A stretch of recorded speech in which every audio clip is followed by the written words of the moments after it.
So I'll start with the introduction into this topic. So nutritional therapy, what, why, and how. And the goal of this is to, first of all, bring us all together into understanding what nutritional therapy is, why it's important, and what it means for us, and then for the other two experts to go into much more detail. These are my conflicts of interest.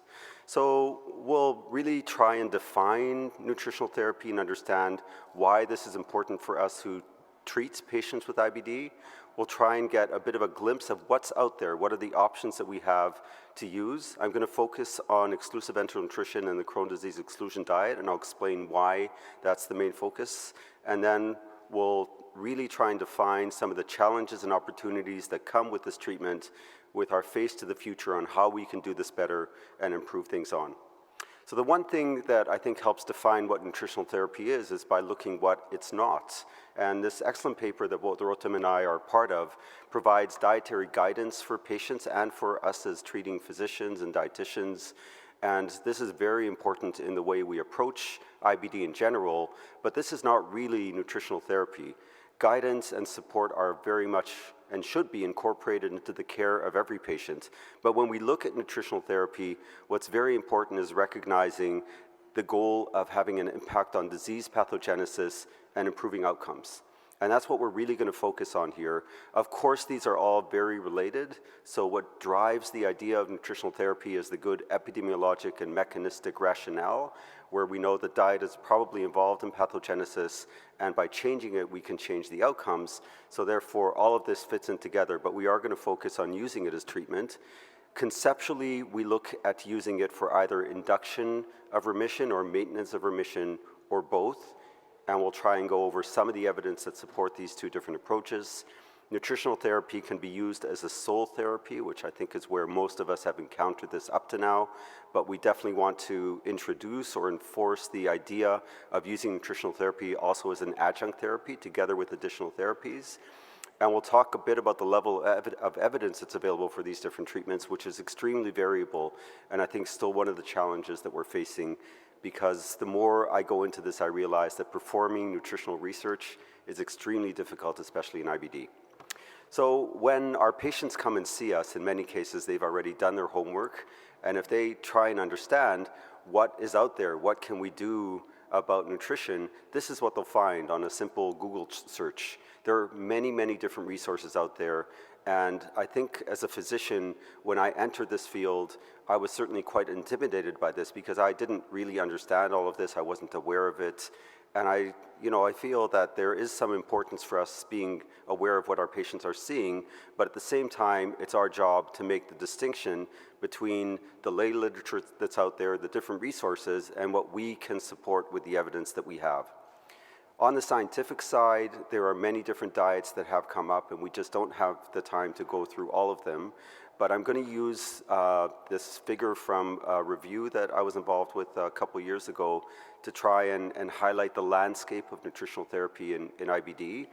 And as I mentioned earlier on, I will be focusing on exclusive enteral nutrition and the Crohn disease exclusion diet.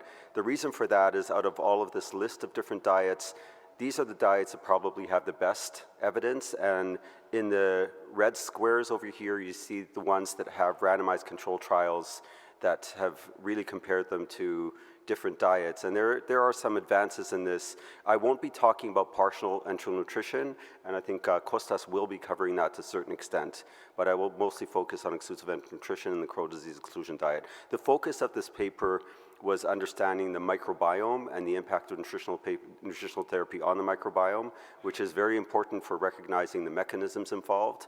And again, we won't have time to go into that, but for me and my research, for example, I think that that really is an important part. What's common to many of these diets is the concept of elimination, where we're removing certain foods that we think are likely contributing to pathogenesis through many different mechanisms, some of which are defined and some of which are yet to be defined. So the one treatment that has received the most attention and has been around for several decades now, and actually started from the perioperative setting by surgeons, is exclusive enteral nutrition. The idea of bowel rest has been around for a long time, but using nutrition as therapy started in the 80s in a few different studies and centers where surgical patients were shown to benefit quite considerably. And really, it has remained much the same over the last 3 decades. And in pediatrics, we have been using this routinely. There's a lot of variation on how much this is being used across the world.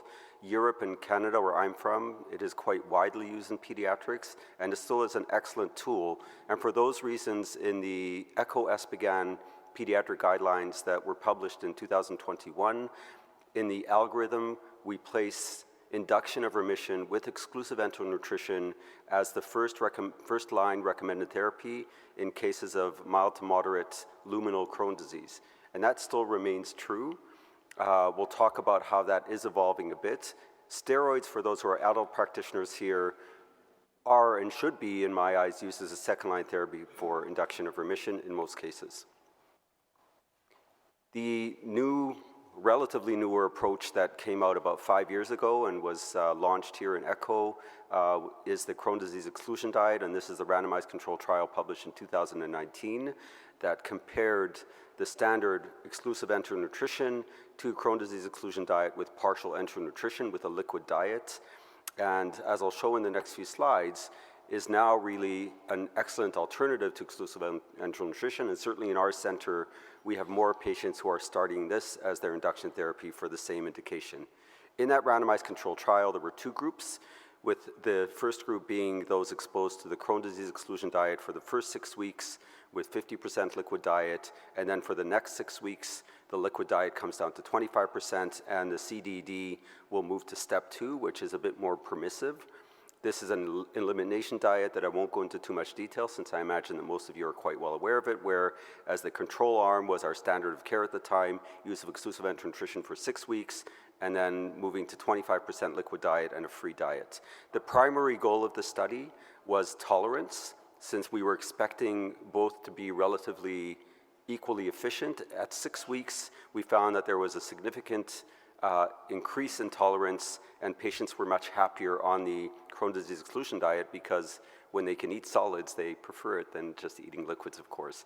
All of the other secondary outcomes which relate to response and remission were equal between the two at 6 weeks, but at 12 weeks, there was a clear separation, showing what many have seen before, that once you go on a regular diet after being on exclusive enteral nutrition, you lose some of the response, and these are the blue bars over here, but if you remain on the phase 2 Crohn disease exclusion diet, much of that is maintained, and there was superiority in all of these outcomes, and you can very nicely see that the fecal calprotectin continued to come down on the Crohn disease exclusion diet, where there was a rebound if you were on EN and then went on a regular diet. Since then, the study in adults, which was a little bit of a different design, but the same idea, looking at the Crohn disease exclusion diet, was published as well, and it also had endoscopic outcomes, which we did not have in the first study. And it did also compare being on the diet without the liquid phase. There was no statistical difference, but you can see over here that there was some separation over time in some of the outcomes. As a result, the new ESPEN guidelines that were published exactly a year ago do now suggest for both pediatrics on the top and adults that as an alternative or another option for induction of remission, Crohn disease exclusion diet should be considered in the setting, and I think that this has really had a big impact on practice. So obviously, you know, this sounds all great, but we need to confess that there still are many challenges, and for those who have patients on exclusive enteral nutrition, being on a liquid diet is certainly a big challenge. The monotony, so just having the same food for all that time, the palatability, the taste, and the persistence required to be on this diet for weeks are a challenge. Crohn disease exclusion diet is certainly much better, and we have a variety of different foods and recipes that are out there, but still, this remains a challenge. You know, patients do not like to be restricted in what they eat, and we are restricting their diet, so we need to be aware of that.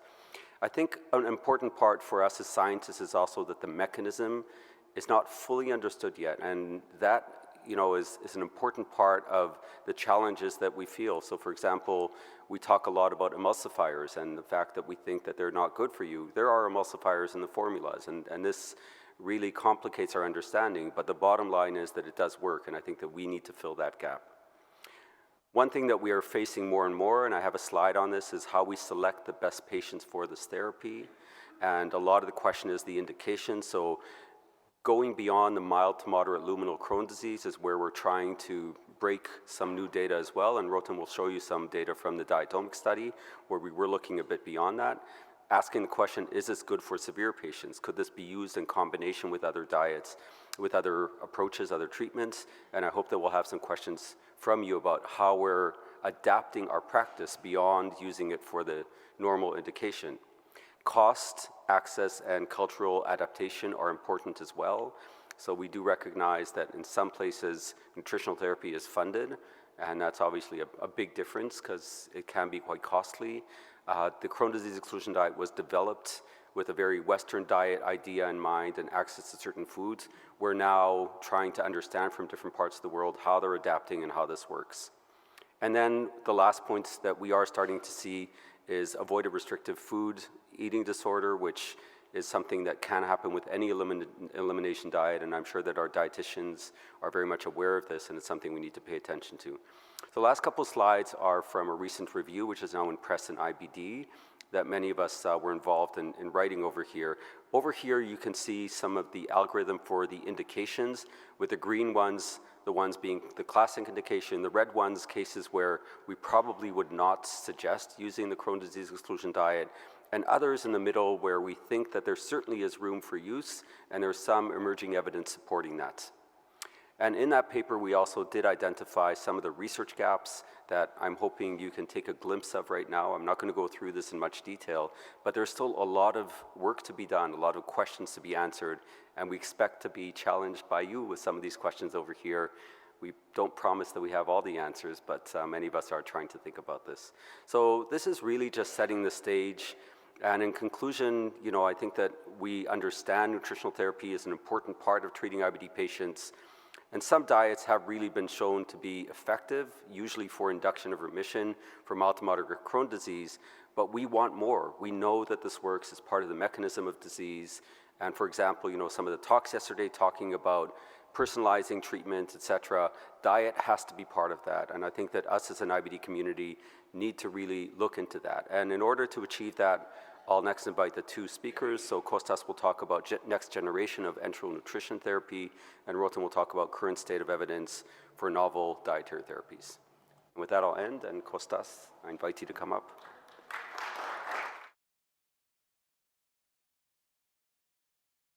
Good morning, everyone. I would like to thank, first of all, Nestlé Health Science for inviting me to give this talk today. My name is Kostas Gerasimidis, or Konstantinos Gerasimidis for completion. Originally, I come from Greece, but I live in the UK for the last 20 years. And I spent quite a lot of my time trying to understand how diet interacts with the gut bacteria in the management of inflammatory bowel disease. So my talk today is about enteral nutrition, and these are my disclosures. And I think Aitan has already set the scene here, so he's already told us that exclusive enteral nutrition is and should be considered as a primary therapy for first-line therapy for management of active Crohn disease. We tend to use it more in children, but there's good evidence now to suggest that if adults can adhere to the dietary restrictions of the diet, this is actually effective. We have published quite a lot in our group in Glasgow, and others did likewise, where we show that exclusive enteral nutrition is a very extremely effective treatment. On this slide, you can see what we currently know. So we know that as a treatment improves clinical symptoms and induces remission in up to 80% of the patients. We know that it works as well as oral steroids, improves blood inflammatory markers, induces mucosal healing in a higher proportion of patients than oral steroids, and of course it has the added benefit of improving nutritional markers, body composition, and micronutrient status, and it does all these things actually without any side effects. So I hope you agree with me, and perhaps all this information is like music to your ears. But of course, we have to think about what this treatment thinks for patients when they have to stick to treatment like that, but also what it means to the patients when the patients complete the treatment. And on this slide, you can see two of the kind of like limitations of the use of exclusive enteral nutrition in the management of active Crohn disease. First of all, it's a very restrictive diet, and if you want your patients to get better, they have to stick stick to this diet for a long period of time and have to consume a significant volume of feeds. So on this slide on the left-hand side, you can see pretty much the number of glasses of enteral nutrition feeds that children with active Crohn's disease have to consume to get better. This is approximately 300 glasses or around 120 liters. But the other kind of like shortcoming with the use of exclusive enteral nutrition is that although it's an extremely effective treatment, and as you can see on the right-hand side of this slide, we have shown very nicely that when you take an unselective cohort of children with active Crohn's disease and you offer them exclusive enteral nutrition for 8 weeks, you can see that pretty much 40–45% of the patients will experience normalization of the fecal calprotectin levels. So we define this as an FCAL below 250. But what's really, really disturbing is that as soon as these patients go back to their diet, this benefit is lost. And as you can see on this slide, we lose this benefit within just 17 days of food introduction. And of course, when I came in Glasgow in 2003 and I started doing all of this research, there were only 2 treatments you can use in children with Crohn's disease. This would be exclusive enteral nutrition. If they relapsed, again exclusive enteral nutrition. If they relapsed, again exclusive enteral nutrition. And if they couldn't tolerate any more exclusive enteral nutrition, then you switch them to steroids. But over the last 15 years, we have been introduced with advanced therapies. On this slide, you can see some of the biologics, but there are also small molecules. And now there is this dilemma, which comes mostly from the healthcare professional, whether they should actually start patients on the exclusive enteral nutrition, a treatment which is restrictive, a treatment that as soon as you complete it, you experience kind of like a relapse of your gut inflammatory markers, or they should just put patients on biologics with the belief always that biologics perform much better of exclusive enteral nutrition. So for some of us and some of the healthcare professionals out there, the use of exclusive enteral nutrition is pretty much a game over. But, and this is pretty much a concept which has been introduced in the guidelines over the years. So just to bring you a few years back, these are the guidelines in 2014, guidelines which were jointly published by ECCO and SPGAN. As you can see on these guidelines, exclusive enteral nutrition used to be the first-line treatment for active, severe, mild, and moderate disease. Okay, so every patient as selectively would start this treatment. But in the recent guidelines we published 3 years ago, you can see that this treatment paradigm has changed a little bit. Now in these guidelines we suggest that we should be using exclusive enteral nutrition only in patients with mild, not complicated, not stricture, not fistulizing disease. But I don't think we should despair, and personally I think we are entering a new era of the use of enteral nutrition, and on this slide I summarize some of the new areas where enteral nutrition could be used in the management of Crohn's disease. We have already heard from Eitan, and I'm sure we'll hear more from Rotem talking about how we can combine partial enteral nutrition with exclusion diets. In this case, the Crohn's disease exclusion diet. We know that we can use exclusive enteral nutrition in complicated disease, and some of you may think that I'm totally crazy saying this, but I will show you data that this could actually be the case. There's a lot of interest about the using of partial enteral nutrition after induction of remission, either medically, with the use of exclusive enteral nutrition, or surgically. There's a lot of interest at the moment, particularly in the adult sector, about the use of exclusive enteral nutrition prior to an operation with the hope to improve the postoperative outcomes. And what really, really fascinates me is this idea that we can combine actually enteral nutrition therapy with drug therapies to improve further the clinical outcomes of our patients. Eitan has already alluded about the evidence which support the use of Crohn's disease exclusion diet with partial enteral nutrition. There are similar kind of like dietary regimes proposed by others, and this is pretty much a new way that we can actually start managing patients with active Crohn's disease, both adults and children. And of course, the benefit of partial enteral nutrition is that it's not as restrictive as exclusive enteral nutrition. There's a lot of also interest traditionally about the use of partial enteral nutrition as a maintenance treatment for Crohn's disease. And if you look at the evidence, there is kind of like separation between studies showing that this can be an effective way to prolong remission and some other studies which say actually that it doesn't really work that well. And in our group in Glasgow produced two important outputs. So the first one was published by Kostas Gikas, who's here in the audience, and he showed us very clearly that there is pretty much a dose response in the association between the volume of the enteral nutrition you consume and, of course, the clinical benefit you get out of that. So if you set your threshold in approximately 35% of your energy requirements coming from enteral nutrition, you can see actually that the rate of relapses is much lower compared to those patients who receive enteral nutrition, partial enteral nutrition, at less than 35%. We have recently formally reanalyzed that, and this is work by Alexandra, one of my PhD students in Glasgow, and Alexandra performed a proper systematic review and meta-analysis, and as you can see here, there's a very clear dose response effect. So the more partial enteral nutrition you get, the better your disease maintenance is. So this is a new concept relatively, not the concept of using partial enteral nutrition as a maintenance therapy, it's the concept of using high volume partial enteral nutrition, particularly volume more than 50% of your requirements. And as you can see, this has recently been introduced in the management guidelines of active Crohn's disease. And if you go and speak to Alexandra, who is in this room, he will tell you that when you decide to use partial enteral nutrition as a maintenance therapy, the secret for dietitian is to make sure that the patients use this as a diet replacement and not to supplement their habitual diet. Okay, so this is very, very important, and this is kind of like an aspect which has not been addressed adequately in the previous research. I would like next to talk about this idea of pre-surgical use of exclusive enteral nutrition. There's a lot of interest about that, particularly in the country where I work and live, in the UK. These are two of the local studies published the last 5 years.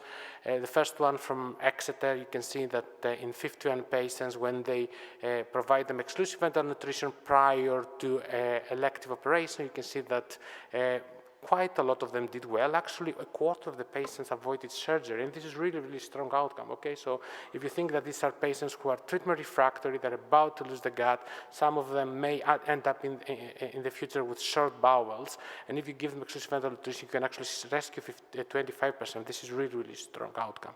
But even those patients who had actual operation, their postoperative and perioperative outcomes were very good.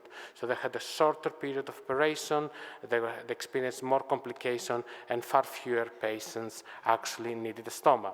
Now, you may think that this is new knowledge to us, but as Eitan alluded, this is actually how we discovered exclusive enteral nutrition 50 years ago. Okay, it was actually the surgeons who tried to nutritionally rehabilitate some patients with really horrendous Crohn's disease by giving them bowel rest, by giving them exclusive enteral nutrition, and then experiencing that these patients got better. And actually, even in this historical study, approximately 15–20% of the patients actually avoided to have a surgery.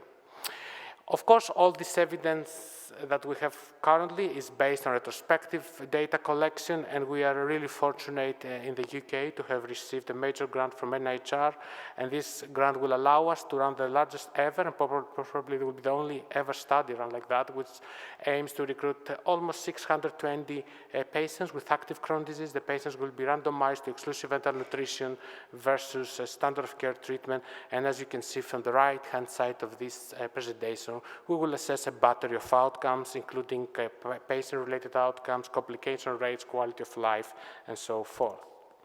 But for me, the most exciting and new kind of like area that we enter when we start thinking about enteral nutrition is the idea of combining nutritional therapies with drug therapies.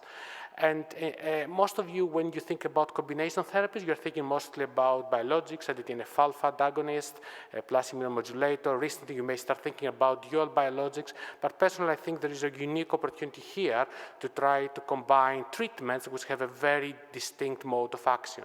We know that biologics work by inhibiting or essentially stopping the activation, the propagation of the immune system. We know that exclusive enteral nutrition most likely works by removing the environmental treatment of of Crohn's disease. So what is better than combining both of these treatments? It pretty much like a car. So when you want to stop a car, you have two ways, either to push the brakes with biologics or to remove the petrol of the car, which in our case, this is exclusive enteral nutrition.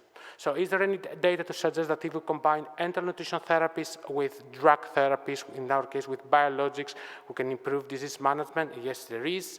As you can see here from this meta-analysis, which was published by the UN and all a few years back, if you combine enteral nutrition with drugs, you achieve much better remission rates, you achieve much better disease maintenance. However, all of this data comes from kind of like the South Asian continents. All of this data is based on retrospective data collection, and we were really fortunate to join forces between Nestlé Health Science and the Hampstead Charitable Trust, and we're running now one of the largest randomized controlled trials, where essentially we try to combine adalimumab with partial enteral nutrition against adalimumab monotherapy.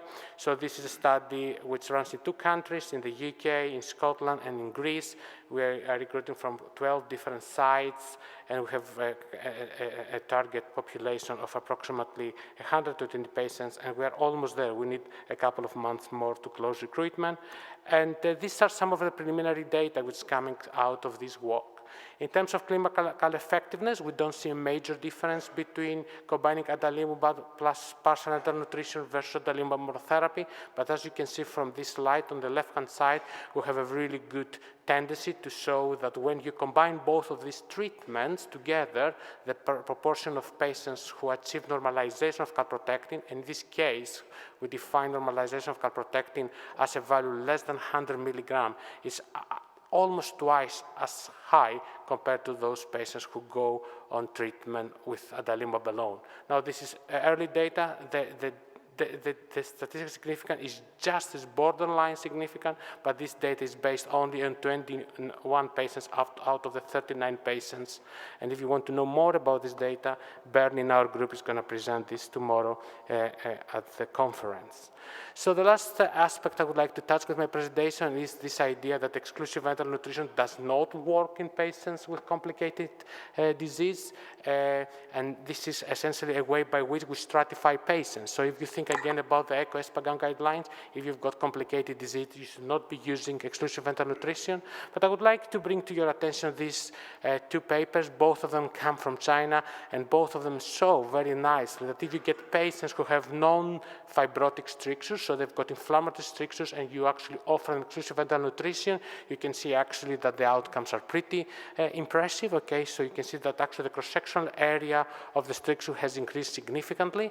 And likewise, if you give exclusive enteral nutrition in patients who have fistulizing disease and abscesses, again, you can see from this paper on the right-hand side that a significant number of patients actually has experienced a closure of the fistula.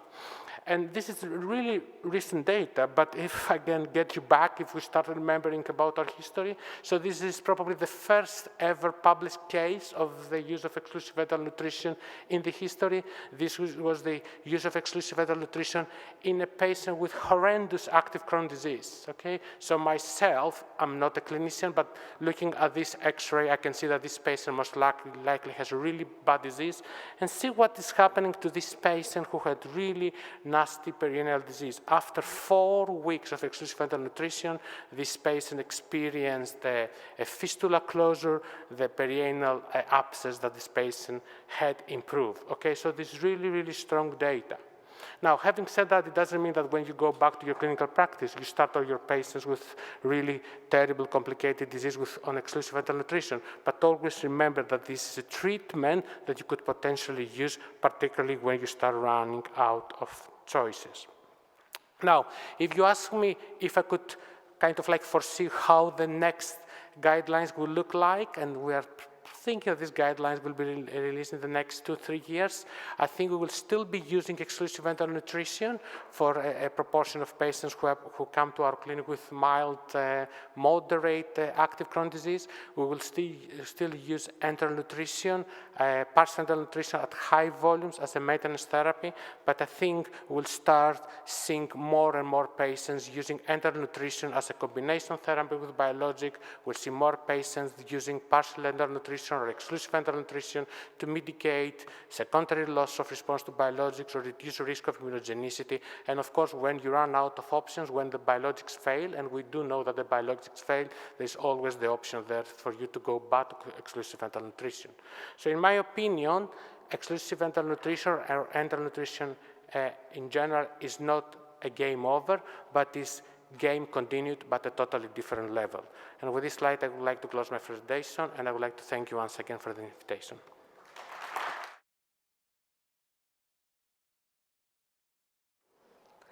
Good morning, everyone, and it's a great pleasure to be here and to see you all, so thank you for joining us this morning, and thank you, Nestlé, for the opportunity to be here today. So after the great presentations we have heard, I will try to give you the current evidence and what we have learned during the last year, and those are my disclosures.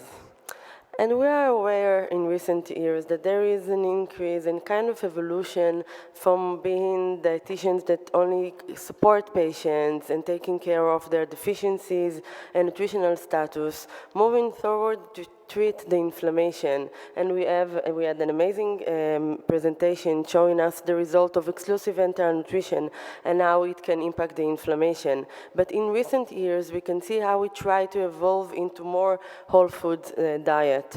And if we will take a look on the near future that is about to come, we can see that there are several groups that are investigating the role of several whole foods diet and to try to see the evolution, how we can improve our treatment care and also quality of life of our patients. And currently, we still don't have enough evidence to support all of those diets, but we are looking forward to see the result in the next couple of years of those diets.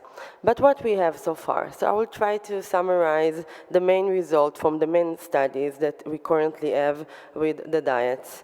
So most of the diets and most of the studies are done retrospectively or prospectively, and we don't have enough randomized controlled trials, which I invite you all to join the efforts and provide us more data. But we can see here that we have the specific carbohydrate diet, which is being used mainly in the US, and there was a randomized control trial when after they presented some result with a K-series and small prospective trial, and there was one study that was published a few years ago comparing the specific carbohydrate diet to Mediterranean diet in mild to moderate disease in adults for 6 weeks. But when we are looking on the result, we can see that remission was achieved only by less of 50% of patients. Moving on to additional diets, we have the CDED led by our colleague here, Kostas, and we still need to have more data out of this study. We have a study with including five patients who showed an improvement in 60% of patients, and a prospective trial that was unpublished yet, and we are looking forward to see the result. Additional 2 diets, the IBD anti-inflammatory diet and the autoimmune protocol. Again, very small studies. We have randomized control trials that are ongoing, and we still want to see the result. But currently, we don't have enough evidence to support those treatments. And both studies were mentioned by Eitan Wine just a few minutes ago, and I will just highlight the high remission rate that we were able to achieve by using the Crohn disease exclusion diet with partial enteral nutrition. And we can see here the high response and remission rate in almost 80% of patients who use this strategy in children, and in adults we can see that more than 60% of patients achieved clinical remission after using the diet for 6 weeks. But it's not only a case of improving how patients feel. It's also, we can see the improvement in the inflammatory markers. We can see significant reduction in CRP, calprotectin in both children and adult, and also in adult we show that there was an improvement in the simple endoscopic score, which we saw with endoscopic remission as well. So if I will try to summarize the result that we have so far when using with the CDED, first of all, it's amazing to see how the evidence grow with time, and it's very nice to see how it went to become some independent treatment when people from other places are using this strategy, and it's not only from our center, it's just now to see it by other centers as well. But we can see that the common thing is that they have a high remission rate that this diet led in those patients. So we have learned that the CDED is well tolerated and led to high remission rates in mild to moderate disease.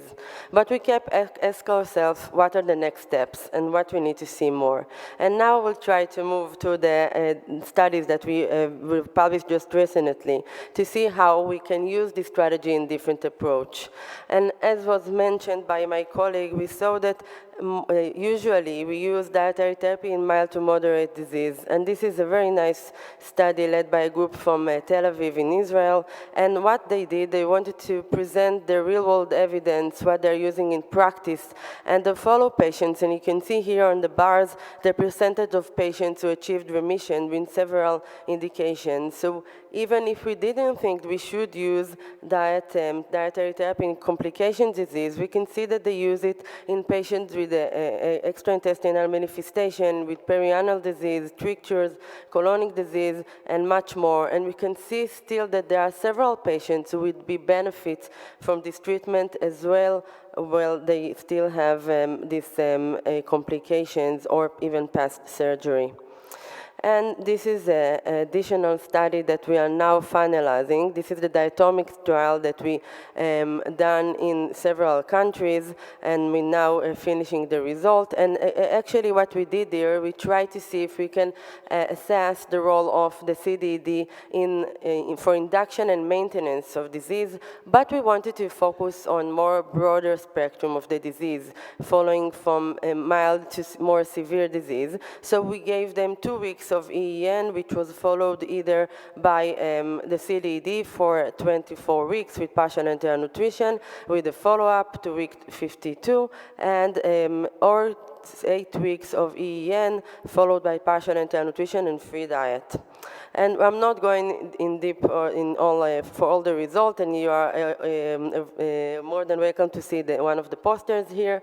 But just to show you that we had high remission rates after 8, 14, and 24 weeks as well using this strategy, and I hope it will be published soon.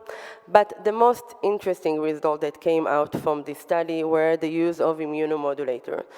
So basically, patients, according to the protocol, naive patients were able to start immunomodulators from week 4. And I will guide you through this figure and you can see on here the CDED and PEN group. We can see that at week 14, 56% of patients used the CDED, PEN, and immunomodulators, and which this strategy led to 76% of remission rate.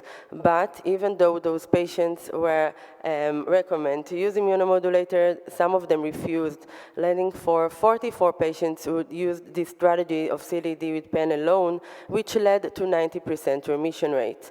Looking at the result at week 24, we can see that more patients used immunomodulator, which led to 87 remission rate, and the patients, 25 patients, just stay with this treatment as a monotherapy, which led to all of them still maintained remission.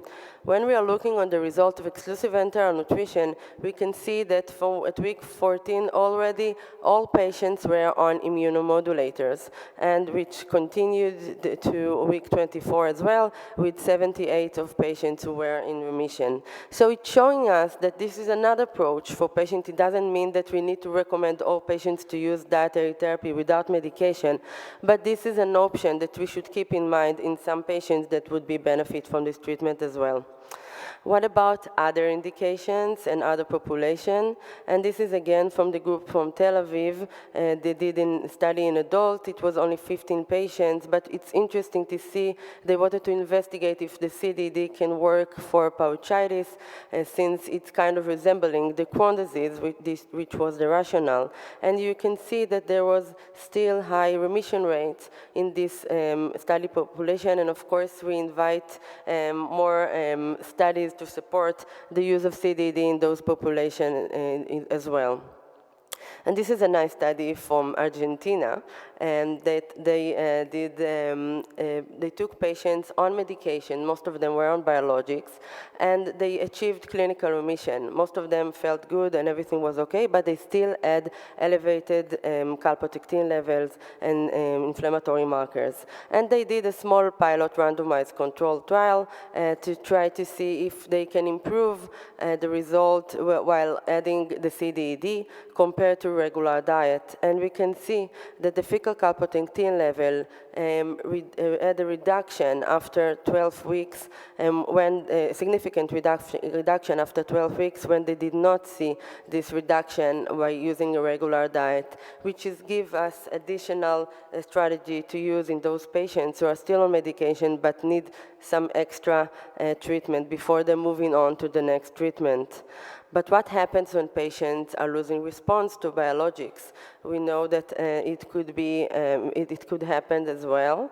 And instead of moving on to different medications or to trying to improve the intervals and so on, like we used to do before and we are still doing, here in the study we had some case series that we published a few years ago when we took those patients after optimization. We didn't know what to do with them. It was a long time ago, so we suggested them to try a diet, and we saw that at week 6, 62% of them achieved clinical remission. But what was more interesting to see is that out of those 77 patients who respond to this treatment, 77 continue with their medications, meaning that we kind of created a salvage therapy, and they were able to maintain and continue with their ongoing medications instead of changing to a different one. And those results were proved now and confirmed by a group from Spain, our colleagues, and they also included retrospective study, included 6 patients who lost response to biologics, and also they confirmed that they found that 60% of them achieved clinical remission as well. And one of our goals at the end of the day, when we are providing patients with instructions, we want to improve their dietary habits for life. And this is a very nice study led by our group in Malaga, and that Victor and Marta that are here. And what they did, they provided patients with they follow patients after 1 year from giving them the CDED to see what are the dietary habits and how they have changed. And it's amazing to see that we can see a significant increase in the consumption of unprocessed or minimally processed food after 1 year. But more interesting to see how patients reduce the amount of ultra-processed food after 1 year. And that's what we want to achieve. We want to improve patients' dietary habits even if we don't want them to follow the CDED for the rest of their life. We want them to keep the principles and to take this into considerations when they are moving on. And the same we can see when they assess the adherence to Mediterranean diet, which kind of presenting healthy diet, we can see that they had an improvement. Looking at the food groups, we can see patients increase the consumption of fruit and vegetables, which is another goal that we are trying to achieve when we are looking on the long term. So this year we were able to complete our CDED research pyramid, starting from case series and prospective studies to the randomized control trial this year. We have a systematic review that was published just recently, which all based on all the evidence that accumulated in the recent years, we can see that the CDED is now recognized in guidelines, in the ESPEN guidelines that just was published this year, and also in the consensus statement led by the group from Australia. And it's interesting to see how every country adjusts their diet based on their local, the local cuisine. And still, we have several ongoing studies that are there, and I also invite you all to add more studies to support the use of the CDED in those patients. And this is those two studies, two strategies that suggested use of Crohn disease exclusion diet in active disease, in inflammatory disease, and this is led by a group from US that was just recently published, very nice overview, and also the group from the Emma Olmos that is here, showing us a very important study and guidance how to treat patients, and it's been recognized that the CDED can be an alternative treatment and help those patients in maintaining their disease. But one of the most important things is having a dietitian, and we could not do anything in implementing dietary interventions without having a dietitian. And this is from the review, the expert review that we published this year, showing us that dietitians have a crucial role in every phase of the CDED and in every implementation of any dietary guidance. So if you need to take something with you, you need to have a dietitian in your practice. So to summarize, and the take-home messages, in recent years we can see that there has been an evolution from exclusive enteral nutrition to more whole food diets, which underscore the necessity for more research to evaluate the effectiveness and the potential uses of those dietary interventions. We can see that the CDED emerges as the most extensively researched diet, showing currently the high tolerability and efficacy in inducing remission and biochemical remission in mild to moderate disease. We know that further investigation is needed in order to explore the potential effectiveness of the CDED across various phenotype, different population, and also additional clinical indications which require the discretion of the dietitian and, of course, more than that, the physician. And dietitians play a crucial role in the management of IBD, and it's important to integrate them into research and also in practice. And with that, I would like to thank you all for listening. I will be happy to answer all the questions in the panel. Thank you very much. I'm happy to start the discussion, and one of the points that I'd like to start with, Autumn, is the one that you left off, which is the role of the dietitian, and recognizing that dietary therapy does require a certain professional level. In the same way, someone should not be giving a treatment like infliximab without being trained, understanding the protocol for that, being ready for adverse events. How do you feel that someone who wants to get interested in this and doesn't have those resources to approach that, how do you build a program of nutritional therapy? Thank you. First of all, that's what we try to create. As you mentioned, we need to provide the data, and we need to give dietitians the confidence and how to use this dietary therapy.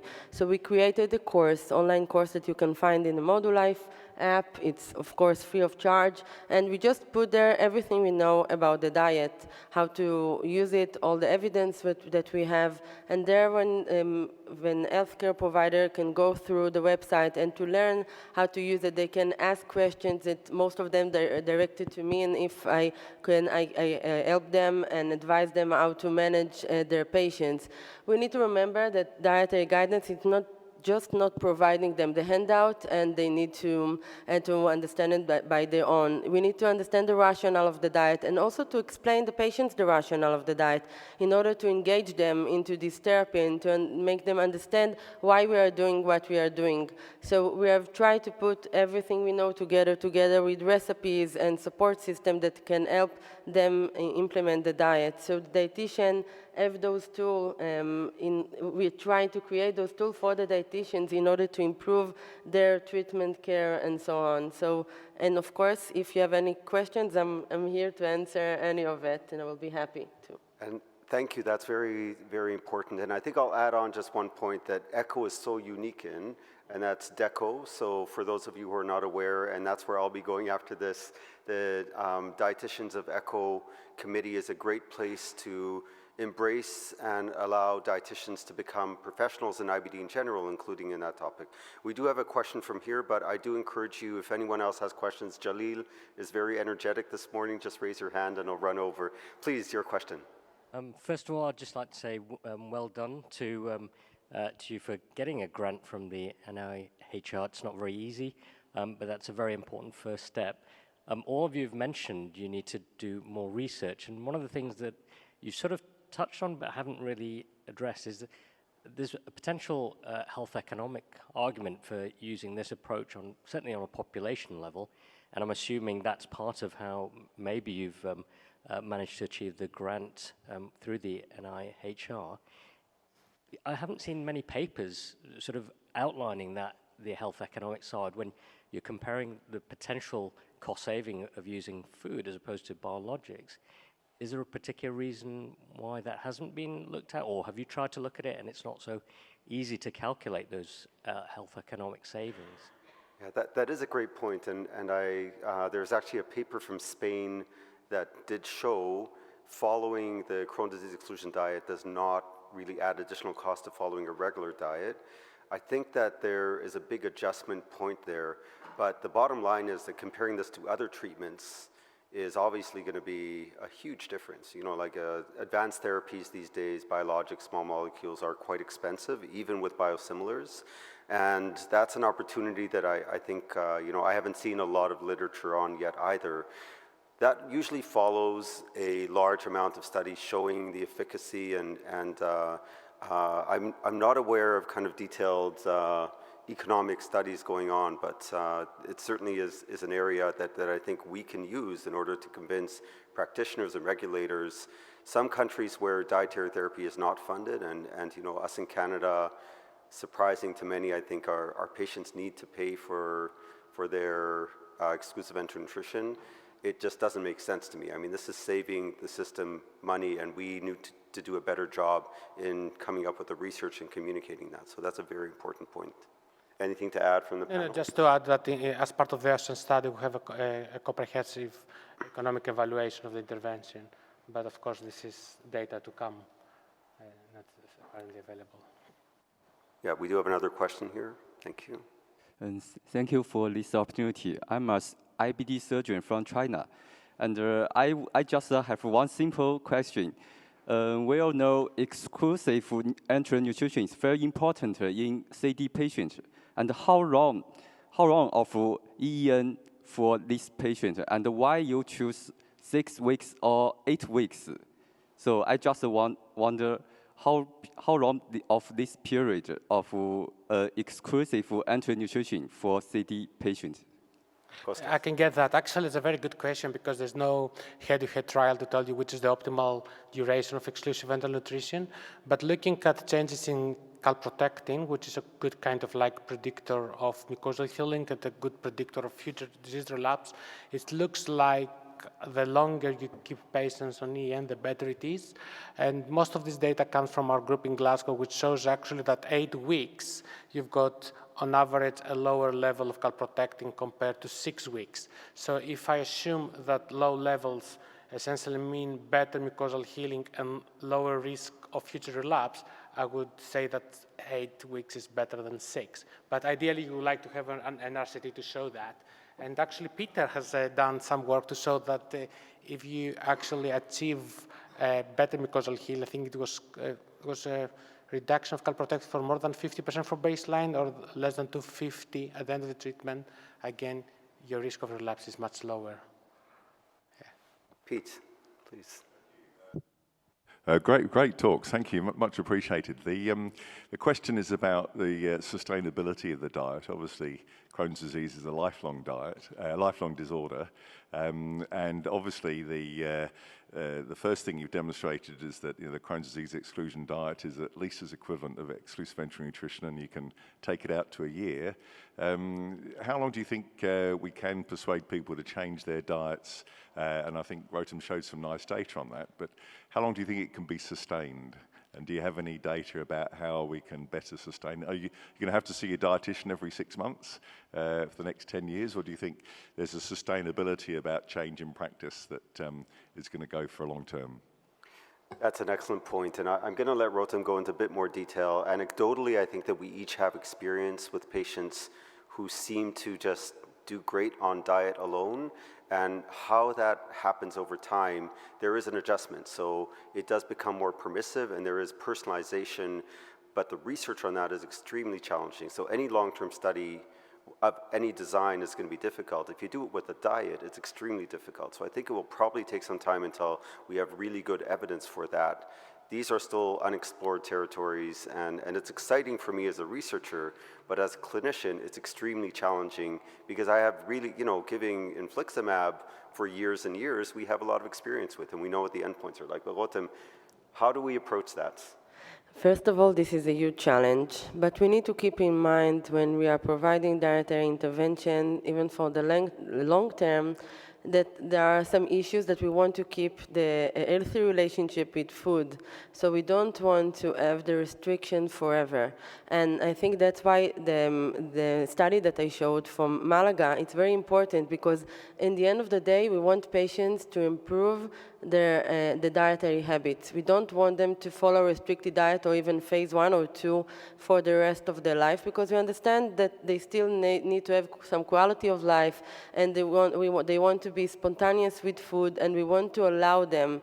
And as I'm explaining patients, when it's important to restrict their diet, I also put a lot of effort to explain them when they need to liberate the diet, because it's important in order that for the next time that I will ask them to be restrictive again, since they have some flare or in increase in inflammatory markers, they will be able to do it and they won't suffer. So, and especially when we are dealing with children, I always keep in mind that I want them to feel spontaneous with food and to continue and maintain a healthy diet as much as possible. And of course, a healthy relationship with food. So again, I don't think that it will be easy for us to kind of create a controlled study that we can follow patients forever, but we need to have more real-world evidence and to learn from patients what they are doing. Because I can see patients in clinic that are coming, or maybe even send me in emails or text me once in a while to say, hi, I want to see I'm adding more and more food, and I'm open to do it as long as we're keeping several very small important principles, as avoiding processed food as much as they can and adding fruit and vegetables. So we are trying to keep the main recommendations out there and to guide them through to try to improve their diet and to be spontaneous and to go out occasionally. And then it doesn't mean that necessarily they need to come to see me every 2 months or 3 months. They need to come for the physician to go through the inflammatory markers to see that everything is okay. And as long as they can handle it, they can come once in a while just to make sure they are having a complete diet without deficiencies and everything is out there. But we really are not trying to convince patients to stay on restrictive diet forever. So we should keep in mind as well. And I welcome you and invite you to investigate and to have some real-world evidence to learn from the patients. Thank you. We have at least 2 more quick questions, a couple more minutes. Just in the meanwhile, I'll ask you if you're interested in doing our short survey. There's a QR code that you can download. But Lorenzo, please go ahead. Just a quick question. In this era when we have a lot of problem of ARFID in patients and in adolescents, do you think that doing an ARFID screening tool that now is available is something that we need to implement before deciding which patient should be a good candidate for a CDED or not? Yes, I would definitely say that this is very needed, and that's why I'm saying that I'm keeping in mind that when I'm giving dietary restrictions, I will take a complete dietary history to understand if the patient is a good candidate to use dietary treatment. And if you have a tool, decent tool that we can use, it could be great to develop one. And Costas, what are the next? We could have another one, and another screening tool. Oh yeah, but that's a different story for different. No, yeah. It's a great, very important point. Tony, I think you get the last question. Thank you. Just one quick question. As technology advances, I know there's going to be real-time data that's available even maybe to your smartphone on a daily basis of what inflammatory markers are. How could you foresee that as helping the patient and empowering them to manage their day-to-day diet, maybe double down on the enteral nutrition when they see their inflammatory markers trending up, et cetera? It's very interesting technology, sweat sampling, that can give you, multiple inflammatory markers. So I'm just wondering if you've had any exposure to that, or. Yeah. I'll even add on to that. I think that as time goes by, our ability to measure diet with devices that we have, with artificial intelligence and different approaches where we'll get big data are going to even improve those opportunities. Costas. Yeah, but that's a very good question. And actually, we have an ongoing study funded by the Crohn's Colitis Foundation, where our patients are wearing a small kind of like sweat sensor which measures cytokines 24/7. And actually, we try to see how food reintroduction after EN relates with changes in these cytokines. And if you think about that, this is probably the best way we can actually monitor what things in our diet can act as flares and what things in our diet do not affect our disease activity. I think this is the way forward for me. Okay, so you'll have some of these wearable devices. There's passive way by which the data is collected. And then, for example, let's say you eat something which flares your disease, you'll get a message, perhaps for the next 5 days, you will avoid consuming this food with the hope that your markers will go back to the baseline. It is coming. Okay, it's still work in progress. We've got some data on our first 6 patients. It looks promising, but it's still in the phase of technology development. Thank you. And with that future in mind, thank you so much, everyone, and thank you to the speakers, and enjoy the rest of the conference.